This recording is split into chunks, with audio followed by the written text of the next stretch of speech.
How would you use a Rat King in your own campaign? What would it be like to play in a game as a Vortex Dragon? What attributes does a Pumpkin Leshy have again? On Random Encounters, we answer those questions and more. Each week, I, Nick, pull a random monster from a random manual.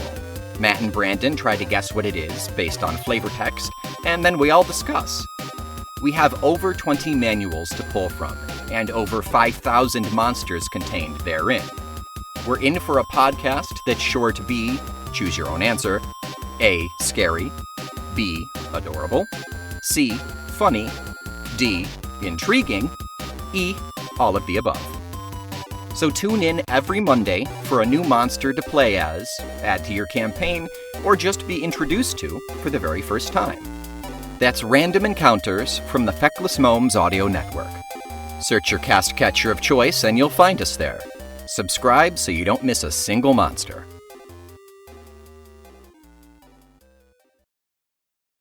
Make fast your bow line, trim your starboard running lights, and ring the night watch bell.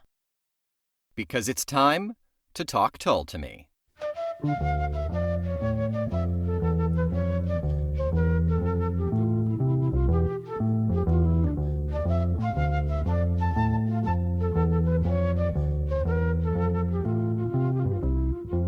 I'm Omen Sade. And I'm Nick McGill.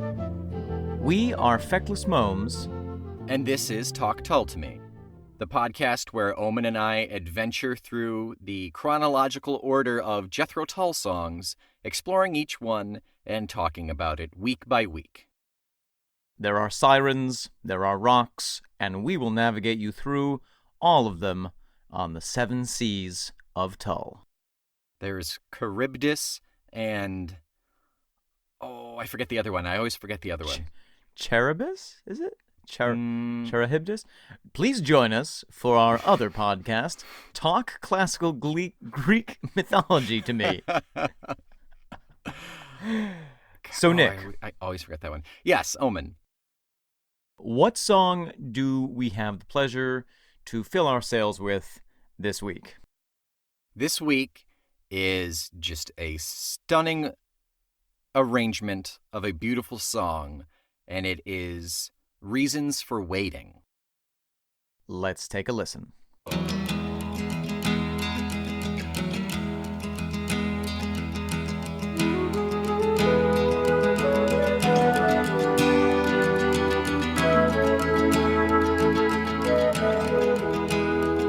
Wow. Omen, I think at this point, everybody knows how I feel about this song. Yes. Fortunately, we did get you a waterproof mic.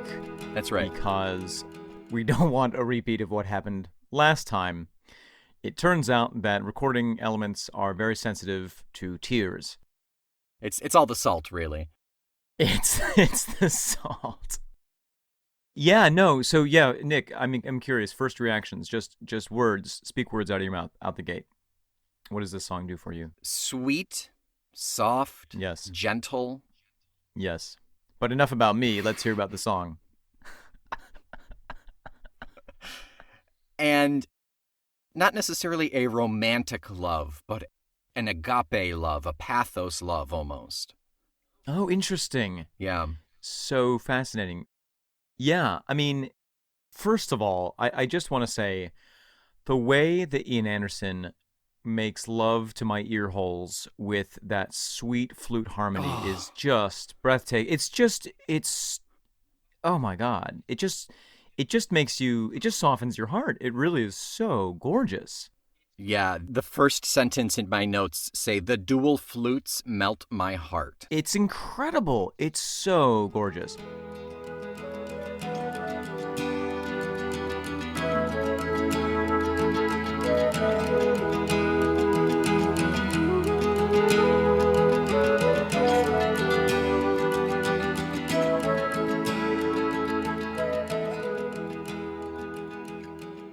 But it's so simple too, which is one of the things that I like the most about it. Is it's just two flutes just working well together. And do we know if it much like this podcast? Two fruits working well together. Do we know if it's a dual track Ian or is it our friend Lancelot on the second flute? Any idea? I'm gonna bet as we look it up that it's both Ian, because I think this is a heavy Ian track. I believe that that's him on the guitar as well. Oh, you think so? I do. Let's look it up. See, I was going to say it's him on both flutes, but it's Barr for a change on the acoustic. Could be. While you're looking that up, I'll just gush a little bit more. Yeah, please do. This song is my everything. Like of all the ones that I are my favorite on this album, this tops it. And I'm so happy that it's the last of my favorites, and it's the second to last song on the album. And it's so beautiful, and it's almost a lullaby. Mm. And it could be for this song, there's nothing so specific in the lyrics that it couldn't be for a child just as much as it could be for a lover. Yeah, it's a very complex, I would say. It's a very intense relationship. Mm. Yeah. Oh wait, so which track is this in the album? Like what number? Yeah. This is 9, I believe. Whoa, so you were right, Nick. That is Martin Lancelot Barr on the additional flute. Wow. No, see, I thought it was Ian on both flutes and then Martin on the guitar. But that's old Martin Lancelot on the flute and Ian Anderson on the acoustic guitar. Wow. Yeah. So you were right. That was your... Well, I thought it was all Ian Anderson all the way. Oh, yeah. We were both right. We were both wrong. The story of my life. We were both tight. We were both long. Oh, God. I don't... I'm sorry. It was the best of mimes. It was the worst of mimes. Stop reading my website. So, yeah, the other thing, so my reaction to it is that it's so emotionally taut. Mm-hmm. It's so not strained, but just thrumming with realness. It's like when you can't put how strongly you feel about something into words. And then you do. But it feels inadequate. It feels like Ian couldn't put how strongly he felt about something into the music. And he's giving it his best and his all, and there's so much passion behind it. Yeah. And then on that final verse, when those strings kick in, if you're not crying at that point, like, game over. Yeah.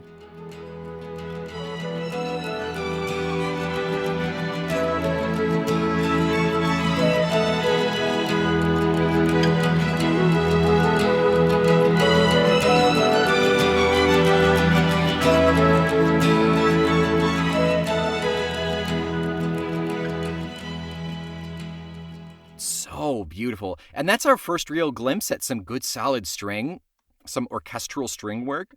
That's true on this album. There's not... Did they leave it until the very last track to do any kind of strings? Second to last, yeah. Wow, that's so cool. And then it's a great preview of some of the really fine string pieces that are coming up later in the works. But they all have... I don't know if it's him doing the orchestration for those string pieces, but all of the string pieces, whether it's on War Child, whether it's on Heavy Horses or whatever, they all have a Tull feel to them. What a reason for waiting and dreaming of dreams. So he's hoping you fade. So on this track, it was Dee Palmer who was the string arranger and conductor. Okay. That name is familiar. I definitely think she sticks around with them for quite a run. So that would actually explain why all the later ones, all the strings that we hear later on, why it has that kind of, that really cohesive feel in terms of theme. Well, and this is one of the first kind of big string moments in the Tull history, and there are a lot more later on. So let's put a flag in Miss Palmer, and we'll take a look as that comes up more in the future. Yeah, absolutely. Let's address it the next time we hear strings, and I'm sure, at least for the next couple of times, it's going to be D. I would imagine so. So let's see how far Dee's relationship with Tull goes. Yeah, right. What a sight for my eyes to see you in sleep. Could it stop the sunrise? So Nick, Hearing you we're talking about emotions. We're talking about feelings. We're talking about putting those feelings into words and into songs and how special a track this is. I would like to posit a theory. Please. This album was recorded in 1969, the waning days of 1969. Ian Anderson married his first wife, Jenny Franks, in 1970. Wow. And I'm wondering if this is a dedication to the woman that he was about to marry, because it doesn't have the feeling of some of the other songs where it's sort of like, you know the sort of Jethro Tull song that I'm talking about. I saw her while I was on tour. She was super hot. She didn't like me, and now I'm writing a song about it. Or even if it's a song where he hit it off with the girl while he was on tour. Right. She liked me, and then I had to leave. Yeah. There's a lot more to this. This feels a lot more personal as opposed to just kind of a generic experience. The line that tipped me off was, came 1,000 miles just to catch you while you're smiling. Whew.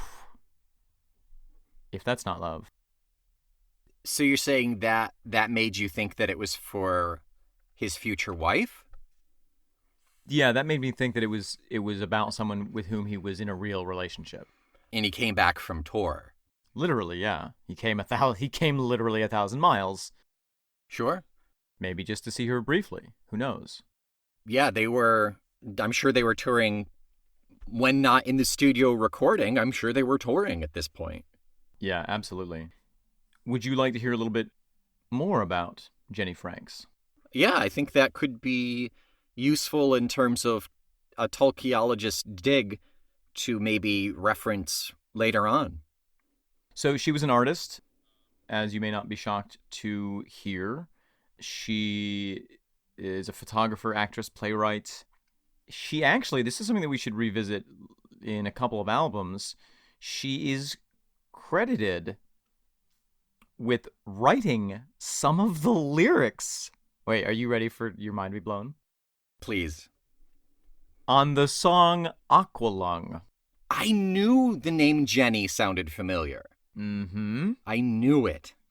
So they were together for a little bit. 1970 to 1974. Okay. And Aqualung, let's see. So this is 69. Aqualung was released in 71. Yeah, because Benefits Next for 70 and then Aqualung for 71, right? So it was really being recorded. They recorded it from 70 to 71. So it was really in the honeymoon phase of their relationship. Obviously the marriage didn't last super long, but if our theory is correct and this is a song for Jenny Franks, then you definitely hear that it's a real connection in this early moment. Yeah. And not every relationship lasts, but it's interesting to see this sort of record, literally. To see this record of basically timestamps and try to piece them together chronologically, essentially. Yeah, I mean and even from our perspective in the future of when this was recorded, knowing that the relationship didn't work, it's beautiful to see this moment of a relationship where there was so much hope and feeling in there. Yeah, let's see, 74. So after Aqualung, I'm trying to see where they were musically and relationship-wise, like what happened in 74. Here we go. 74 was Thick as a Brick, I think. Oh, interesting. Did he go a little cuckoo on her? Well, I guess we can ask this. This is another, ladies and gentlemen, we're flagging a lot of things for further discussion. Yeah. On this episode, I think that we should keep in mind when we get to 1974, we will repose ourselves the question, did the album result from the dissolution of Ian Anderson's marriage, or did his marriage dissolve because he was recording Thick as a Brick? Or did the dissolution of the marriage cause Thick as a Brick? Right, exactly. You know the old story about Charlie Chaplin? I mean, I know plenty of stories about Charlie Chaplin. Well, as you may know, he married often. And early and often. yes, exactly. And the pattern for a number of years was, you can, like, if you look at his filmography and marriages, you see that there is this pattern of, he meets a beautiful, very young woman, they marry, he starts filming his next film, and during the editing process of the film... Oh, no. Because he was such an obsessive lunatic, and he demanded that he orchestrated the music, he was there for the recording of the music, he matched the music up to the film, he edited the film himself. He would not sleep for days and days and days on end. He would get divorced because the wife would inevitably be like, "You are an insane person. I can't deal with you. It's over." Right. And then he would go through the whole thing again for the next film. But a lot of his divorces coincide with the editing process for his films. So, anyway. Was he like call back to the Darwin episode? Didn't he marry a cousin? Am I making that up? Charlie Chaplin? Yeah. He married someone's cousin. Oh, I guess I was right then. I don't know. I don't think he ever married his own cousin. No, I don't think so. He just married very young. He had a tendency to go after women who were younger. Okay. Because I knew there was something about his marriages. I guess I just didn't remember. Oh, yes. There are a lot of things about his marriages. It was one of those. Well, he clearly had a thing for young women. Mm-hmm. Some of them were totally, legal if statutory laws were even around back then. Yeah, I don't know if they were or not, but there were definitely some instances where he, by any definition, clearly overstepped laws of legality and or decency. Yeah. But you can hear more about that on Talk Charlie Chaplin to Me, the new podcast. Chat Chaplin to Me. Chat Chaplin to Me by Feckless Momes. So, Nick. Yeah.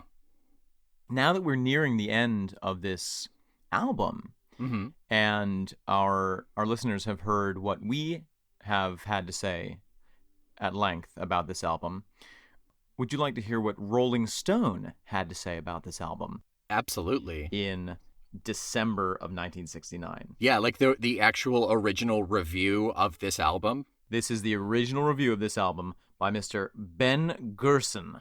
My favorite. Published December 13th, 1969. Wow. Yeah, give it to me. All right.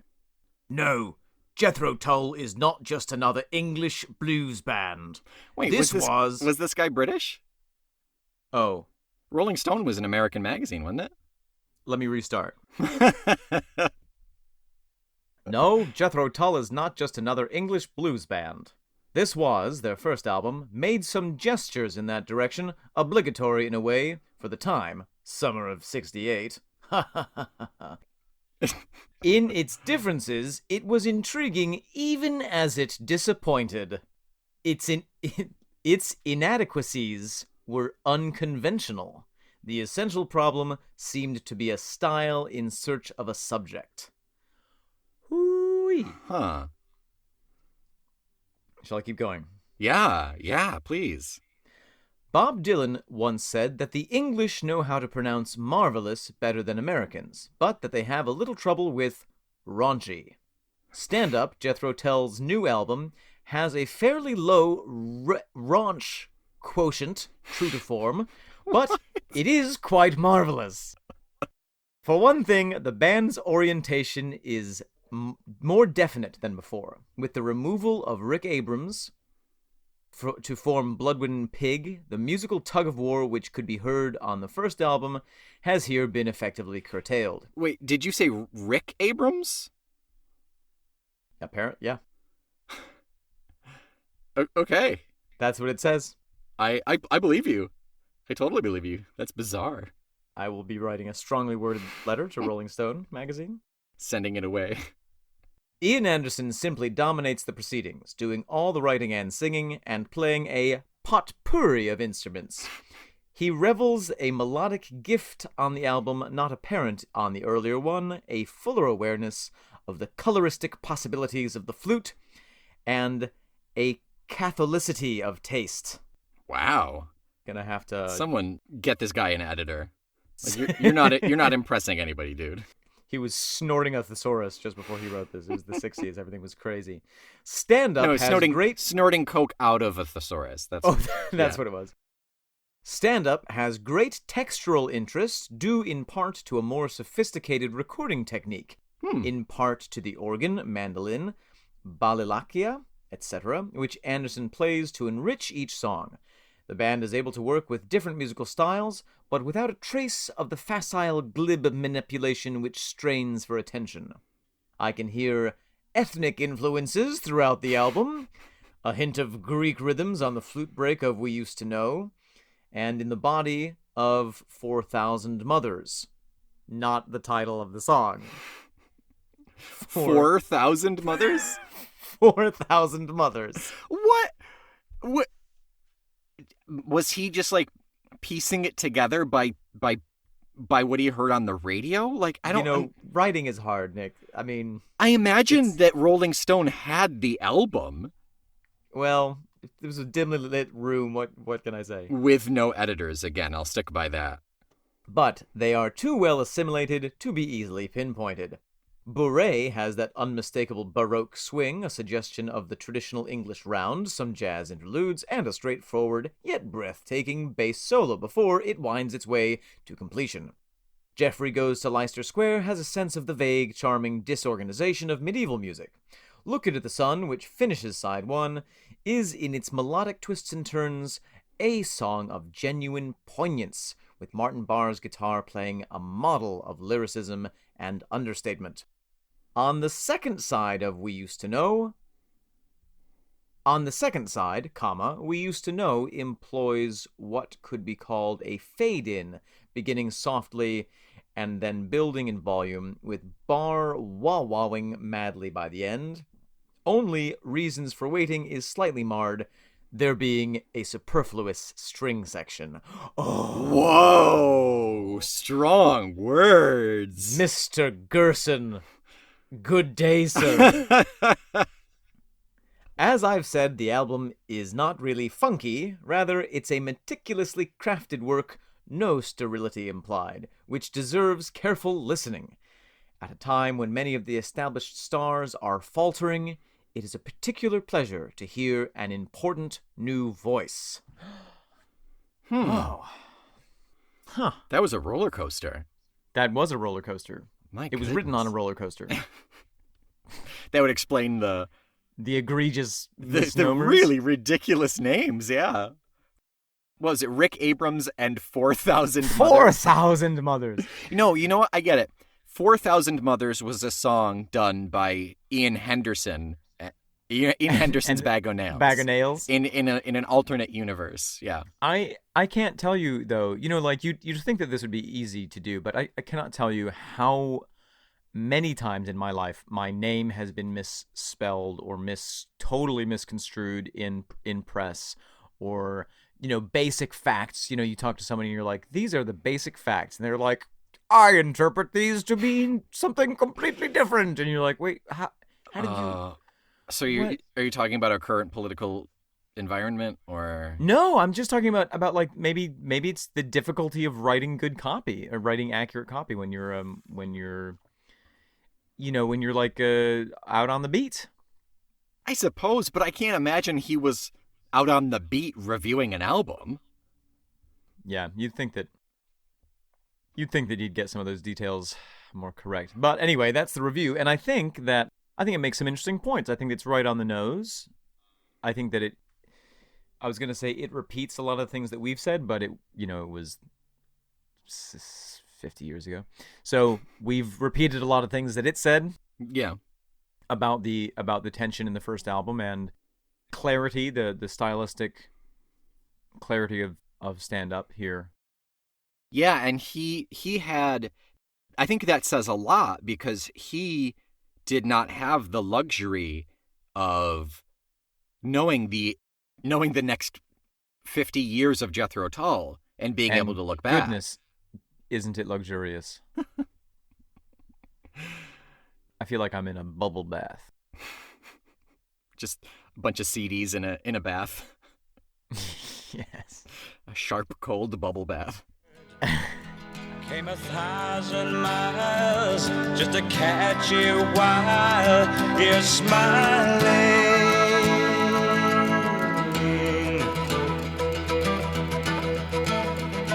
This is the section where I project my life onto the lyrics. There is I really get the sense of an articulation in a very poetic way of the realities of being in a long distance relationship with someone. And the difficulty, but the kind of the beauty of it. I think when you're in a long distance relationship, it's easy to, there's a little bit of idealization that it's easy to slip into because what you have more than the reality of the person is this idea, the memory of this person, and your plans and your hopes and your dreams about this relationship. Mm-hmm.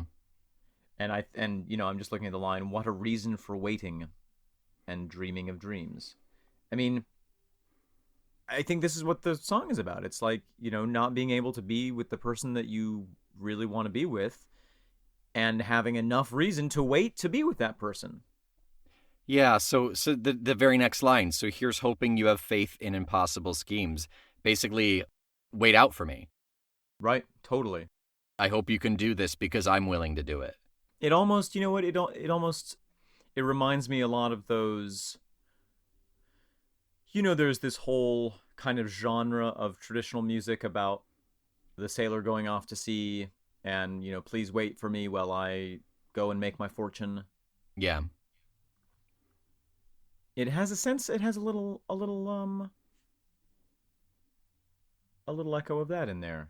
Yeah, I can see that. It has the ethnic influence of early English sailing music.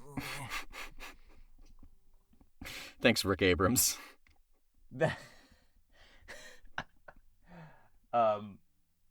was that? What was this fellow's name? The writer? Oh, Ben Gerson. Yeah. To whom we will from now on refer to as Fen Merson. Gen Burson. Gen Burson, the writer for Rolling Bone magazine.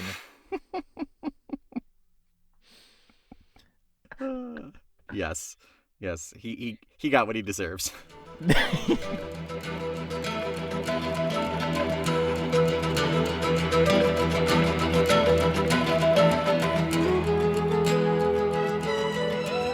McGill. Yes, Omensaid. If this song was a sword, what kind of a sword would it be? That is... Yes, I've thrown you a curveball. That's peculiar. It is the sword with which one defends their love. Oh my God. I love that. Whether it's a two-hander or like a short sword or whatever, it doesn't matter. Whoa. There might be children listening to this, Nick. I don't want to hear about your two-hander. Zweihander? Is that a real thing? Yeah, it's a German the German name for two-hander. Yeah. Eins, zwei, drei, vier. Yeah. Vierhander? Vierhander? Klaus, I need your help to operate the Vierhander. And then they stand like in the clay scene in Ghost where it's just they're just like caressing one another. Please tune in to Talk German Sword Porn to me for a greater description of German four-handed sword techniques. Oh my gosh. Well, I think that we should end it on a high note. I think we should go out on a high note here. What higher note than that? Indeed.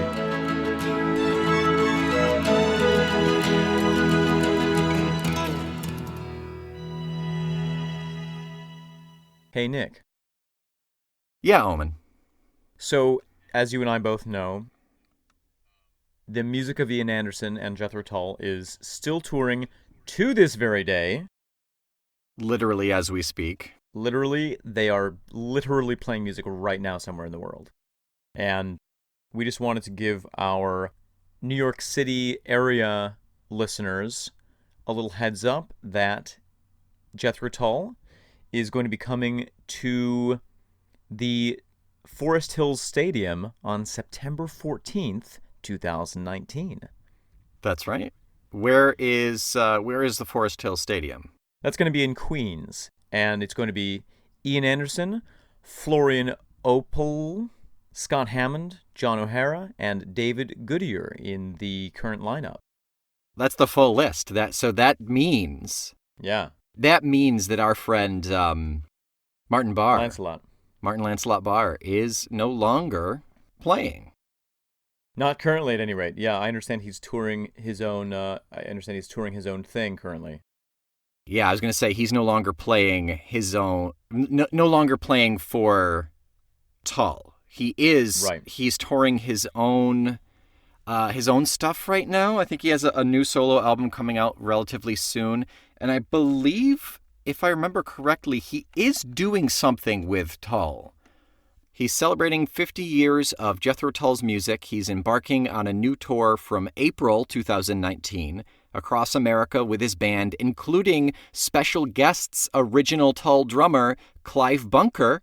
And Dee Palmer. Wow. Yeah. And so here's the thing with the 50 years. He's currently in the studio recording a double album celebrating 50 years of Tull. Incredible. Meanwhile, Ian Anderson, with the current Tull lineup, is touring their Jethro Tull 50-year anniversary tour in Europe. Mm-hmm. They've got a bunch of concerts coming up. May 3rd, they're going to be in Austria. May 4th, Germany. In Stingen. May 5th, and in Germany in Heilbronn. And June 15th in Athens at the Odeon of Herdoes Atticus. And then June 23rd, they're going to be in Italy, and then Austria, and then they come to the States in early July. From what I remember, when they do tours, there's no, we'll just do a couple dates. Like, they do literal world tours. Oh, yeah. Bananas. They do tour to the Isle of Bananas, yes. So it looks like mostly right now they're going to be in, upcoming stuff is mostly Europe and a bit in the States. But we'll try to keep you updated as things progress. How about that? Yeah. We'll try and tuck some snippets in here and there as we see them coming up. Basically. Yeah. We'll have to look at where our strongest listener base is and basically just cater it to that, I guess. Right. But if you haven't seen Jethro Tull live, or if you haven't seen them live in a long time, they may not still be live, I'm not going to lie. It's worth going out and hearing the current versions of how they're playing some of their music, because Ian Anderson, with his incredible attention to detail and also attention deficit disorder, changes the styles of the songs pretty often as they tour. So it's always a treat to see them live, even if some of the long hair has fallen out along the way and some of the flute tosses are more like flute pickup and plays. His attention deficit disorder to detail? His attention to detail deficit disorder. There we go. Thank you. Well, no, that makes it sound like he doesn't have attention to detail. His attention disorder, which details deficits. Now he sounds like an accountant. Well, He's accounting for good taste. there's no accounting for that. That was painful. All right, well, this wraps up this tour plug. They may be on the pricey side, but it's really worth it. It's really, really worth it. Tickets for the Forest Hills concert currently are sitting at $84 for the cheap seats. Yeah. $311 for the expensies. Yeah. You'd think at this point he could just be like, you know what, let's make him really cheap. Because he has all the money in the world at this point. He can't. Does he? He can't be hurting he can't be strapped for cash, right? He's got a lot of cats to protect. Strapped for cats. Oh my God. I love it. I love everything about what just happened. Great. So go out and get the tickets, and soon we'll be able to tell you when Talk Tull to Me live is happening, hopefully on the stage just after Ian Anderson plays and just before security kicks us off. Tickets for that will be very, very cheap. They'll be we will pay you, actually. And if nothing else, go hunt down some of their live recordings. There have been plenty, whether it's video or audio. I generally don't like live recordings, but for Tull, it's really an experience. Not only is it live, it makes you feel alive. It's true.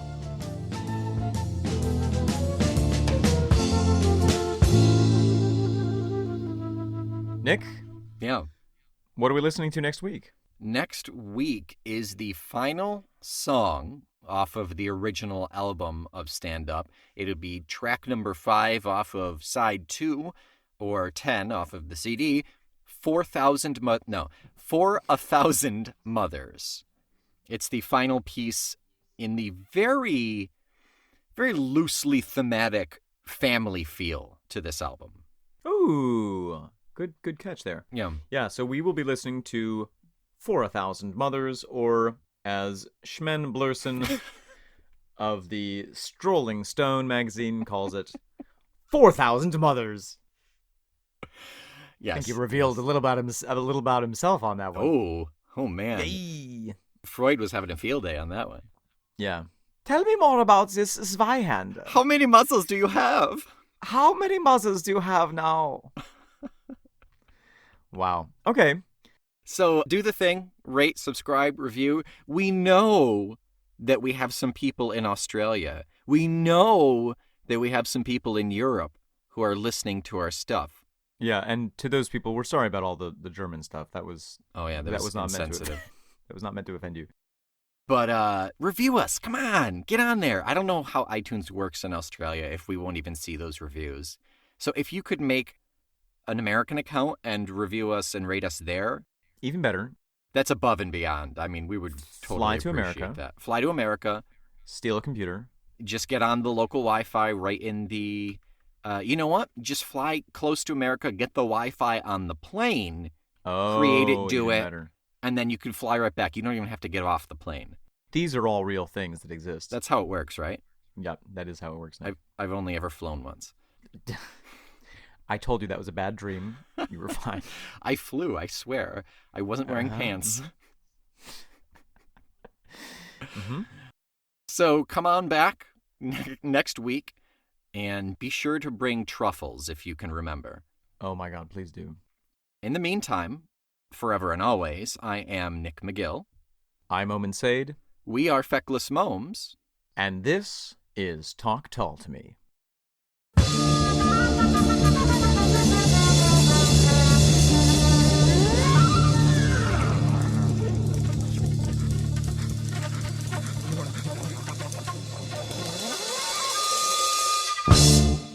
Oh, hello. Talk Tull to Me is a very proud member of the Feckless Momes Network. Klaus! Return!